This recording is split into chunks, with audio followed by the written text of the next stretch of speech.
السلام علیکم ورحمۃ اللہ وبرکاتہ۔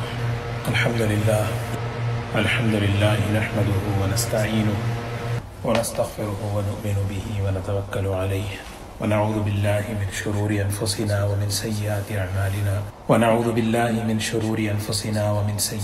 اعمالنا من يهده الله فلا مضل له ومن يضلله فلا هادي له ونشهد أن لا إله إلا الله وحده لا شريك له ونشهد أن سيدنا وحبيبنا ونبينا مولانا محمدا عبده ورسوله صلى الله تبارك وتعالى عليه وسلم أما بعد فأعوذ بالله من الشيطان الرجيم بسم الله الرحمن الرحيم ولله الأسماء الحسنى فادعوه بها وقال الله سبحانه وتعالى هو الله الذي لا إله إلا هو عالم الغيب والشهادة هو الرحمن الرحيم هو الله الذي لا إله إلا هو الملك القدوس السلام المؤمن المهيمن العزيز الجبار المتكبر سبحان الله عما يشركون صدق الله العظيم۔ قابل احترام بزرگ و دوستو، ہر بندے کی یہ ذمہ داری ہے کہ اپنا اللہ تعالیٰ سے تعلق مضبوط کرے۔ اللہ کا تعلق یہ بہت بڑی نعمت ہے کہ بندے کا اللہ سے تعلق قائم رہے۔ اس کی بڑی برکتیں اپنی زندگی میں ہوتی ہیں، اور اسی کا نام ہے عبادت، اور اسی کا نام ہے بندگی، کہ میں ہمیشہ بندہ بن کر رہوں اللہ کا۔ اپنی 24 گھنٹے کی زندگی میں اللہ تبارک و تعالیٰ کی بندگی کے لیے اللہ سے تعلق ضروری ہے۔ اللہ بڑا ہے، اس کا تعلق بڑا ہے۔ آدمی دنیا میں جب کسی عہدیدار سے، کسی بڑے مال والے سے، کسی بڑے مرتبے والے سے، دنیاوی اعتبار سے تعلق قائم ہوتا ہے تو اس پر فخر کرتا ہے۔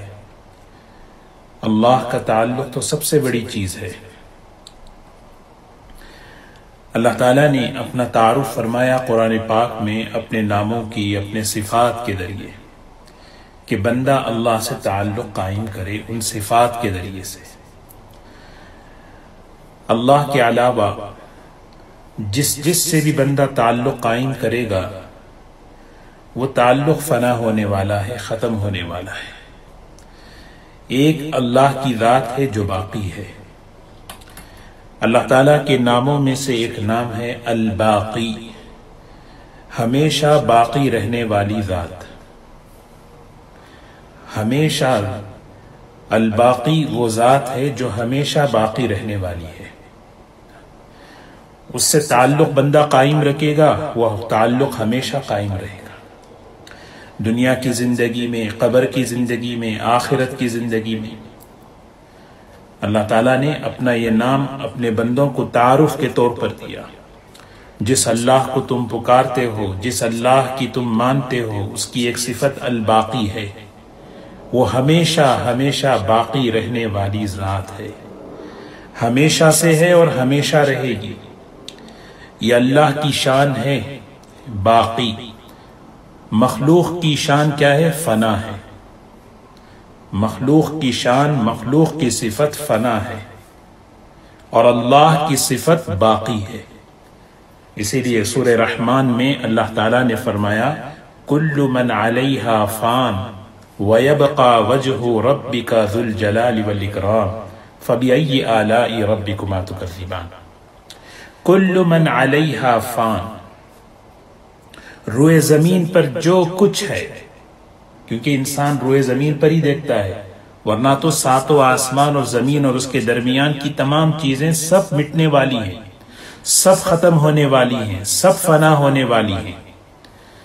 اللہ تعالیٰ نے اس کے فنا کا پہلے ہی ذکر فرما دیا کہ انسان بھی مٹنے والا ہے اور دنیا بھی مٹنے والی ہے۔ اذا السماء انشقت، اذا السماء انفطرت، اذا الشمس كورت واذا البحار سجرت۔ یہ کتنی بڑی بڑی مخلوقات کی شکلیں ہیں، آسمان اور زمین۔ والارض ذات الصدع، ایک اسرافیل کی پھونک سے زمین پھٹ جائے گی، آسمان پھٹ جائے گا، ستارے بے نور ہو جائیں گے، چاند اور سورج بے نور ہو جائے گا۔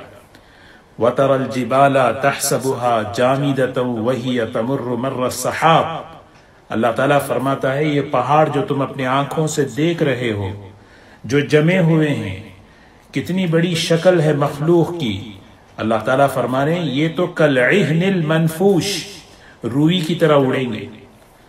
تو اللہ تعالیٰ نے اس کائنات کو بنانے سے پہلے اس کائنات کے فنا کا، ختم کا اور مٹنے کا اعلان کر دیا، اور ایک ذات ہے اللہ کی، وہ ہے باقی، وہ باقی رہنے والی ہے۔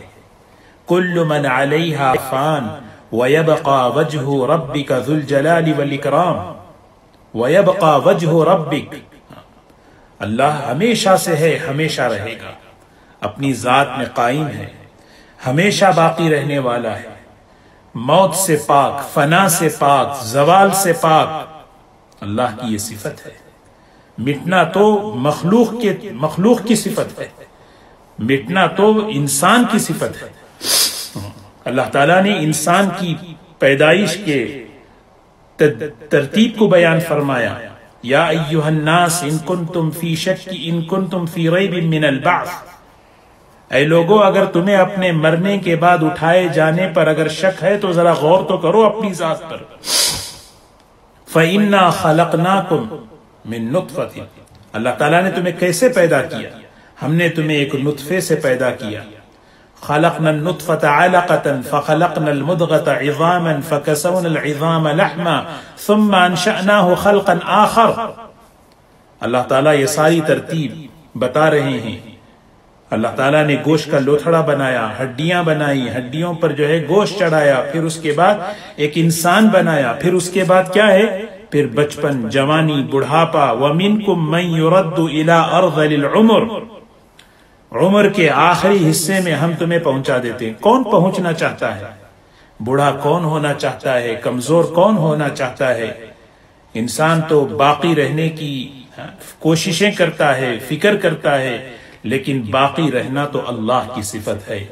وَيَبْقَى وَجْهُ رَبِّكَ ذُو الْجَلَالِ وَالْإِكْرَامِ كُلُّ مَنْ عَلَيْهَا فَانٍ كُلُّ شَيْءٍ هَالِكٌ إِلَّا وَجْهَهُ، اس کائنات کی ہر چیز ختم ہونے والی ہے، مٹنے والی ہے، ایک ذات اللہ کی ہے جو ہمیشہ باقی رہے گی۔ لَهُ الْحُكْمُ، اسی کا حکم چلے گا، اسی کے فیصلے چلیں گے۔ وَإِلَيْهِ تُرْجَعُونَ، اور تم سب کو اسی کی طرف لوٹ کر جانا ہے۔ یہ قرآن پاک پہ اللہ تعالیٰ نے اس نظام کو بار بار بیان فرمایا۔ یہ کائنات کی جتنی شکلیں تمہیں نظر آ رہی ہیں، یہ ساری کی ساری شکلیں ایک وقت میں مٹنے والی ہیں، ختم ہونے والی ہیں۔ انسان سے لے کر ہر مخلوق کو ختم ہونا ہے، ایک اللہ کی ذات ہے جو باقی رہے۔ یہ کیوں بتا رہے ہیں؟ اس اسم کا تقاضا کیا ہے؟ اس اسم کا تقاضا یہ ہے اللہ سے اپنا تعلق مضبوط کریں، اللہ سے۔ اسی لیے ہر وہ چیز جس کا تعلق اللہ سے ہو جائے، ہر وہ عمل جس کی نسبت اللہ سے ہو جائے، وہ عمل کبھی اللہ اسے باقی نہیں، اللہ تعالیٰ اسے کبھی مٹائیں گے نہیں۔ اسی لیے حدیث پاک میں آتا ہے ایک مرتبہ سبحان اللہ کہنا، اللہ کی قسم حضرت سلیمان علیہ السلام کی سلطنت سے زیادہ قیمتی ہے۔ وَلَذِكْرُ اللَّهِ أَكْبَرُ، حضرت سلیمان علیہ السلام کی کیسی سلطنت تھی، آج وہ باقی نہیں ہے۔ لیکن جس نے بھی سبحان اللہ کہا، جس نے بھی الحمدللہ کہا، جس نے بھی اللہ اکبر کہا، وہ باقی ہے، اللہ تعالیٰ اس کو باقی رکھیں گے۔ اسی لیے اللہ تعالیٰ قرآن پاک میں فرما رہے ہیں المال والبنون زینت الحیات الدنیا، المال والبنون زینت الحیات الدنیا والباقیات الصالحات خیر عند ربک ثوابا وخیر املا۔ یہ مال و دولت اور یہ سارے نقشے جتنے بھی ہیں، یہ سب کے سب ایک ڈیکوریٹ ہیں، ایک خوبصورتی کے لیے ہیں، لیکن کیا ہے؟ کیا یہ باقی رہیں گے؟ کیا یہ باقی؟ یہ بہت بڑا دھوکہ ہے۔ اللہ تعالیٰ قرآن میں فرماتا ہے وَيْلٌ لِكُلِّ هُمَزَةٍ لُمَزَةٍ الَّذِي جَمَعَ مَالًا وَعَدَّدَ، ایک شخص کا تذکرہ بیان کیا، کہیں میرے اندر تو وہ چیز نہیں ہے جس نے اپنے مال کو جمع کرتا رہا، اپنا مال، اپنا گھر، اپنی دولت، اپنی سواری، اس کو دیکھ کر وہ کیا سوچ رہا تھا؟ یحسب ان مالہ اخلدا، اس کا یہ خیال تھا کہ اس کا مال ہمیشہ رہے گا، وہ مال اسے ہمیشہ باقی رکھے گا۔ یحسب ان مالہ اخلدا، کلا، ہرگز نہیں، ہرگز نہیں، یہ نظام نہیں ہے۔ اللہ تعالیٰ نے، باقی تو ایک ہی اللہ کی صفت ہے، اس کائنات کی ایک ایک چیز کو فنا ہے، ایک ایک چیز۔ ایک بادشاہ نے، کتابوں میں ایک واقعہ لکھا ہے کہ ایک بادشاہ نے اپنی چاہت اور اپنی مرضی کا، یعنی ایک بہترین خوبصورت عالی شان محل اس نے بنایا، اور ایسا محل بنایا کہ اپنے خزانے، شاہی خزانے اس کے لیے کھول دیے۔ اس محل میں ہر اچھی سے اچھی چیز، عمدہ سے عمدہ، بہترین چیز اس نے لگائی۔ جب وہ محل بن کر تیار ہو گیا، اتنا خوبصورت تھا کہ بادشاہ کی نظر میں بھی اس محل میں کوئی کمی نظر نہیں آ رہی تھی۔ اس نے اعلان کیا، سب کو بلاؤ، اور اس نے انعام میں اعلان کیا کہ جو کوئی اس محل میں کوئی عیب، کوئی کمی، کوئی نقص نکالے گا اسے انعام دوں گا۔ آدمی آتے گئے، دیکھتے گئے، جیسے دیکھتے ہیں میوزیم دیکھتے ہیں، اس طرح جو ہے لوگ دیکھنے لگے اس کے محل کو، اس کی چھت کو، اس کی ستونوں کو، اس کے فرش کو، اس کے قالین کو، اور سب کی زبان پر واہ واہ واہ واہ۔ لیکن ایک اللہ کے بندے جن کی آنکھیں اللہ تعالیٰ نے غفلت سے ہٹائی ہوئی تھی، جن کی دل پر غفلت کا پردہ نہیں تھا، جن کے دل میں ایمان کی حقیقت تھی۔ ایمان جب حقیقت کے ساتھ اندر اترتا ہے تو دوستو پھر دنیا کی حقیقت نظر آتی ہے۔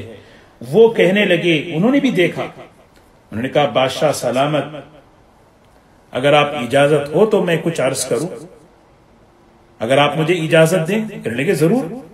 کہنے لگے اس میں دو عیب مجھے نظر آتے ہیں۔ بادشاہ پریشان، درباری چونک کر رہ گئے کہ بھئی کیا کہہ رہے ہیں؟ دو عیب۔ بادشاہ نے کہا چلو بتاؤ کیا ہے؟ تو عجیب بات اس اللہ والے نے کہی، یہ ہم سب کے لیے ہے، یہ ایک حقیقت ہے۔ انہوں نے فرمایا کہ ایک عیب تو یہ ہے کہ یہ محل ہمیشہ نہیں رہے گا، ایک نہ ایک دن ختم ہو جائے گا، اور دوسرا عیب یہ ہے کہ اس محل میں رہنے والا وہ بھی ہمیشہ نہیں رہے گا، ایک نہ ایک دن اس کو محل چھوڑنا پڑے گا۔ دو باتیں، یہ بات ہر میں سے ہر ایک آدمی اپنی ذات سے کہے۔ اس گھر میں، اس چیز میں دو نقص ہیں، دو عیب ہیں، ایک آپ اس میں ہمیشہ نہیں رہیں گے، دوسرا یہ محل ہمیشہ نہیں رہے گا۔ بادشاہ تھا، اللہ سے تعلق تھا، یہ بات کا اثر اس کے دل پر اتنا ہوا کہ اس نے وہ سارا محل اللہ کے لیے قربان کر دیا، اللہ کے راستے۔ اس محل میں نہ میں ہمیشہ رہوں گا اور یہ نہ محل ہمیشہ رہے گا۔ دوستو آدمی سوچے، اللہ تعالیٰ نے ایک مختصر سی زندگی انسان کو دی ہے، صبح سے لے کے شام تک کیا فکر ہماری ہوتی ہے، آدمی کس فکر میں، کس محنت میں، کس دوڑ دھوپ میں لگا ہے۔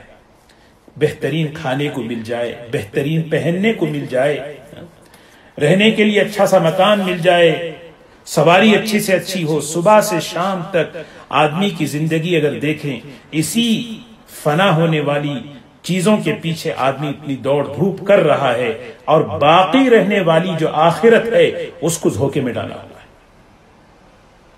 حالانکہ اللہ تبارک و تعالی نے اس دنیا میں انسان کو ایک مختصر سی زندگی دے کر بھیجا ہے، تھوڑی سی مہلت دے کر اللہ نے بھیجا ہے۔ وہ وقت پورا ہو جائے گا، ہم میں سے ہر ایک کو اللہ کے پاس جانا ہے۔ ہر چیز ہم سے چھوٹنے والی ہے، ہر چیز ہم سے جو ہے ختم ہونے والی ہے۔ جو وقت ہمیں دیا گیا، جو مہلت ہمیں دی گئی، وہ بہت تھوڑی ہے۔ اذا جاء اجلهم لا يستأخرون ساعة ولا يستقدمون۔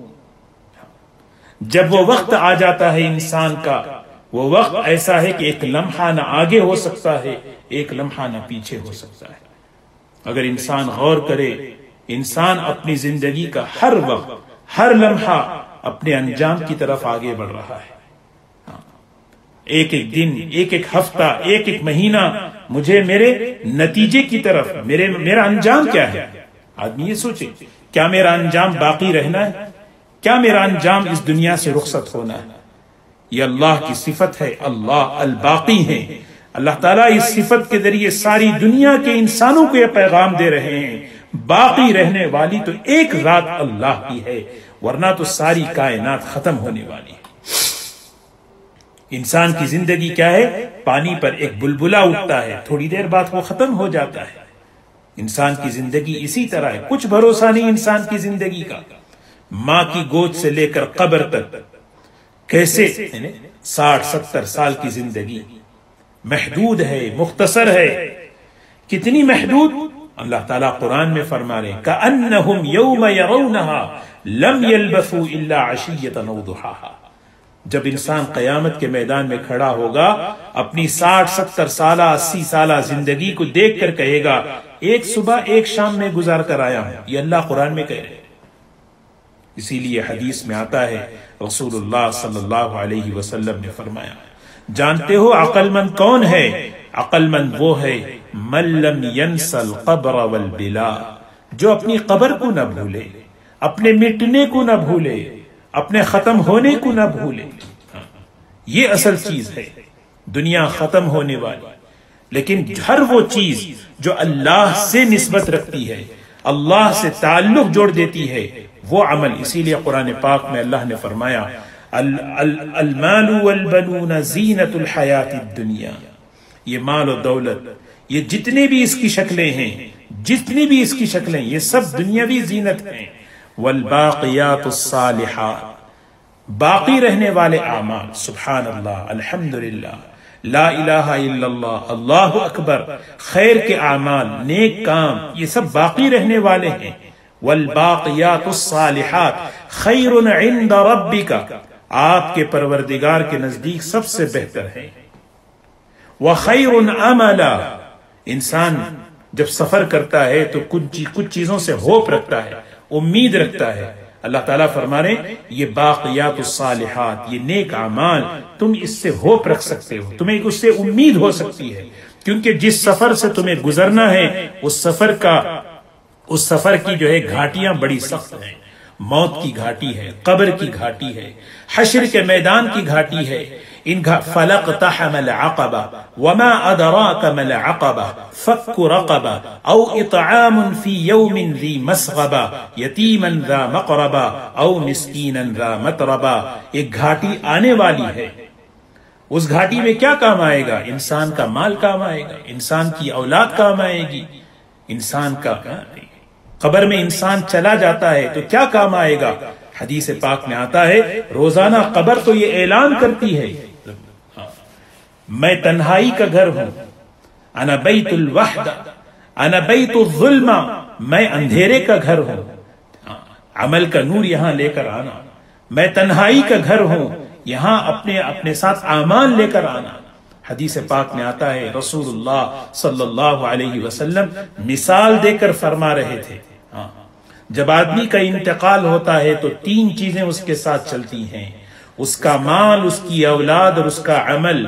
2 چیزیں واپس ہو جاتی ہیں، فَيَبْقَى عَمَلُهُ، اس کا عمل باقی رہتا ہے، اس کی نمازیں، اس کا صدقہ، اس کی خیرات، اس کے نیک کام، یہ اس کے ساتھ باقی رہتے ہیں۔ کیوں؟ اس لیے کہ الباقی اللہ ہے، اس کے ساتھ یہ نسبت ہو گئی۔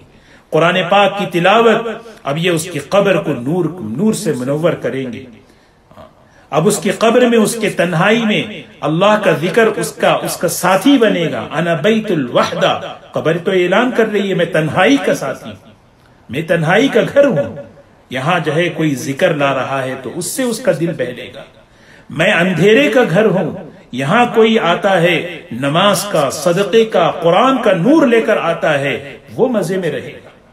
اسی لیے اللہ کے رسول صلی اللہ علیہ وسلم فرماتے ہیں عد نفسک من اہل القبور، اپنے آپ کو کس میں شمار کرو، اپنے آپ کو کس چیز میں؟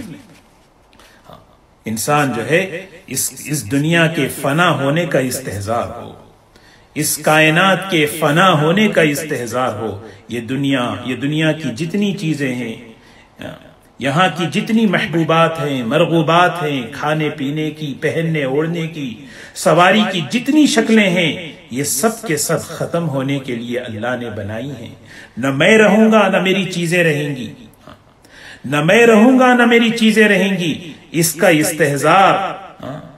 استحضار یہ چیز جب دل میں آتا ہے تو آدمی دنیا کی محبت کو کم کرتا ہے، آخرت کا شوق اس کے اندر پیدا ہوتا ہے. اللہ کے رسول صلی اللہ علیہ وسلم کی خدمت میں دو شخص کسی معاملے میں بحث کرتے ہوئے آئے. اللہ کے رسول صلی اللہ علیہ وسلم نے انہیں آخرت یاد دلائی. اس دو صحابہ کہنے لگے جب اس دنیا میں ہمیں رہنا ہی نہیں ہے تو اپنا معاملہ کیوں جھگڑے. اسی لیے دوستو ایک بہت بڑا مرض ہے، ایک بہت بڑی بیماری ہے جب آدمی اپنی بقا کو سوچتا ہے، میرا نام باقی رہے، میں باقی رہوں، میں رہوں گا. سارے امراض اس سے پیدا ہوتے ہیں، سارے امراض. حضرت مفتی شفیع صاحب رحمت اللہ علیہ کا ایک واقعہ مفتی تقی صاحب دامت برکاتہم نے ایک جگہ لکھا ہے، بڑا عجیب، کہ حضرت کے پاس جب کوئی کسی معاملے میں کوئی شخص جھگڑتا، بحث کرتا، حالانکہ مفتی شفیع صاحب حق پر ہوتے تھے، تو فوراً کہتے بھئی رک جاؤ، ٹھیک ہے تم ہی صحیح ہو، یہ معاملہ اب تمہارے حوالے کرتا ہوں، یہ چیز تمہارا ہی ہے. اور پھر اس موقع پر ایک حدیث سناتے. وہ حدیث کیا ہے؟ اللہ کے رسول صلی اللہ علیہ وسلم فرماتے ہیں انا زعیم ببیت فی ربض الجنہ لمن ترک المراء ولو کان محقا. میں ذمہ داری لیتا ہوں اس شخص کی جو حق پر رہتے ہوئے جھگڑا چھوڑ دے، حق پر ہے جھگڑا چھوڑ دے. کس چیز کی ذمہ داری؟ کہ میں جنت میں گھر دلانے کی ذمہ داری لیتا ہوں، گھر دلانے کی ذمہ داری لیتا ہوں. اسی لیے اللہ تعالیٰ نے قرآن پاک میں اس چیز کو بیان فرمایا. ایک اللہ ہے، اللہ باقی رہنے والا ہے. اللہ سے تعلق قائم کرو.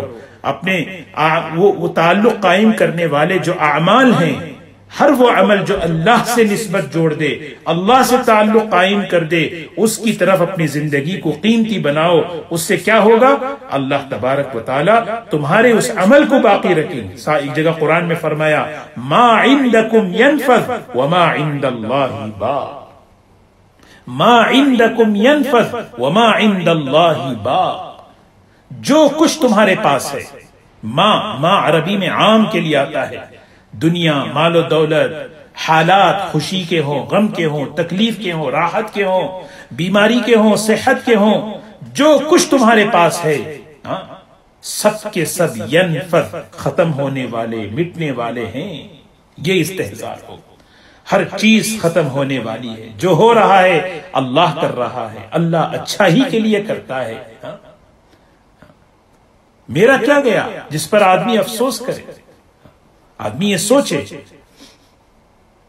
ما عندکم ینفد، جو کچھ تمہارے پاس ہے، جو حال تمہارے پاس ہے وہ سب ختم ہونے والا. وما عند اللہ باق، اور اللہ کے پاس جو کچھ ہے وہ باقی رہنے والا ہے. سبحان اللہ. جو کچھ اللہ کے پاس جو بھیج دیا وہ باقی. اسی لیے قرآن پاک میں کئی جگہ فاللہ خیر وابقا، اللہ بہتر ہے اور ہمیشہ رہنے والا ہے. وَرِزْقُ رَبِّكَ خَيْرٌ وَأَبْقَى، آپ کے پروردگار کی طرف سے جو رزق ملنے والا ہے وہ بہتر ہے، وہ ہمیشہ رہنے والا ہے. فرعون کے مقابلے میں جو جادوگر، موسیٰ علیہ السلام کے مقابلے میں جو جادوگر آئے تھے، انہوں نے یہی کہا تھا. مقابلے پر فوراً حضرت موسیٰ علیہ السلام کے سامنے سجدے میں چلے گئے اور کہنے لگے ہم موسیٰ اور ہارون کے پروردگار پر ایمان لاتے ہیں.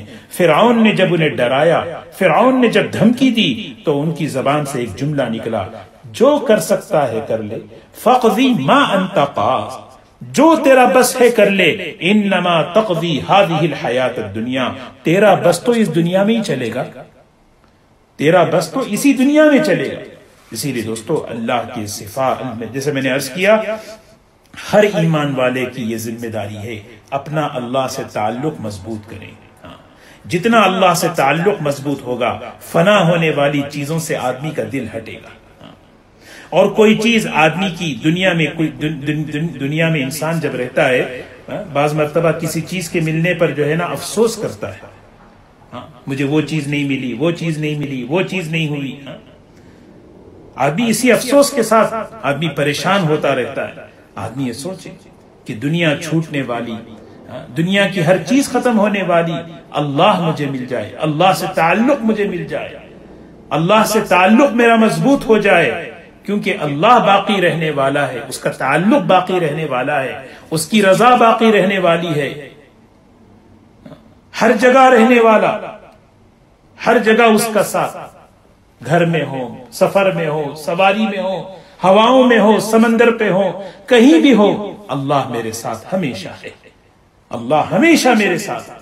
نبی کریم صلی اللہ علیہ وسلم کی ایک دعا ہے، یہ دعا عجیب دعا آپ نے سکھائی. ترمذی کی روایت ہے کہ دنیا میں انسان جب رہتا ہے تو کبھی کبھی اس کی پسند کی چیز اسے نہیں ملتی، جس میں اس کا دل اٹک جاتا ہے، اور اس کے دل میں بڑی مطلب ایک عجیب سا جو ہے نا، ایک غم، ایک عجیب سی ایک مایوسی پیدا ہوتی ہے. اللہ کے رسول صلی اللہ علیہ وسلم نے دعا سکھائی، اللہم وما زویت عنی مما احب فاجعلہ فراغا لی فیما تحب.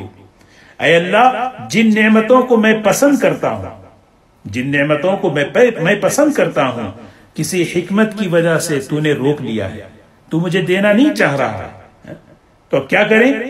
آدمی اسی میں اس کا دل اٹکا رہے، اسی چیز کو دیکھیں نا، کتنی چیزیں انسان کو نہیں ملتی، لیکن آدمی اسی چیز کی شکایت کرتا رہتا ہے، اسی چیز کے بارے میں سوچتا رہتا ہے. اللہ کے رسول صلی اللہ علیہ وسلم فرما رہے فَجْعَلْهُ، اے اللہ، فَرَاغًا لِّي فِي مَا تُحِبُّ، اے اللہ ان کا خیال میرے دل سے نکال دے، میرے دل کو فارغ کر دے، اور میرے دل کو فارغ کر کے اے اللہ میرے دل کو ایسے کاموں میں لگا دے جو تجھے پسند ہے، جو تو مجھے دینا چاہ رہا ہے، وہ اس کی دعا کی توفیق عطا فرما. اللہ تبارک و تعالی ہمیں اللہ سے توفیق، اللہ سے تعلق نصیب فرمائے. اللہ باقی رہنے والا ہے، اس کا تعلق باقی رہنے والا ہے. دوستو، جب بندہ اللہ سے اپنا تعلق مضبوط کرے گا، یہ تعلق اسے دنیا میں بھی، موت پر بھی، آخرت میں بھی، ہر وقت اللہ اس کے ساتھ رہیں گے. اللہ تبارک و تعالی ہمیں اللہ تعالی سے تعلق نصیب فرمائے. وآخر دعوانا الحمد للہ رب العالمین.